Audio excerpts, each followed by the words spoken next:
Dragilor, am o mică problemă, dacă pot să-i spun așa. Gata. Gata, găscuța, gata, găscuța, gata, gata, dragă, gata.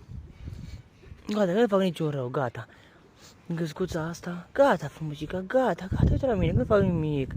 Gata, gata, că nu mai ești cu gâscanii tăi, gata. Găscuța asta, dragilor, a fost prea cocoșită de gâscani, cred că. Și acum șchiopătează prea tare. Ia uitați ce ciupilii tăi. Gata. Gata, dragă, gata, că nu fac nimic, gata. Nu ți vârti capul așa, gata, gata. Gata.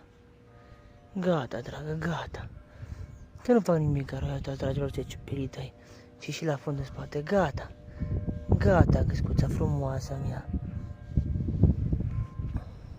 Gata, gata, că-ți rupi capul, uite ce ți l-ai învârtit. Gata, dragă, gata. Uite, gata, ești bine acum. E singurică, am scos-o singură afară la iarbă. Gata, gata, frumucică, hai că spun și apă. Uite aici.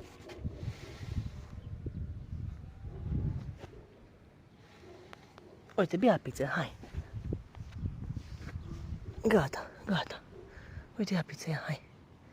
Bea pizza, hai. Bravo.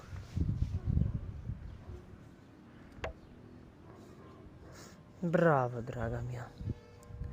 Să te faci bine. Uite ce ți-ai sucit gâtuțul. Gata, gata, gata, gata. Gata, gata, bine, gata, nu mai fac aici. Ca așa asimilezi ca și cum ar fi gâscanii. Gata. Hai bea pizza, uite, gata. Hai bea pizza, hai. Bea pizza, hai. Bea pizza. Așa, bravo. Să te faci bine, măi. Gata, te las. Gata, dragă, gata. Gata, gata.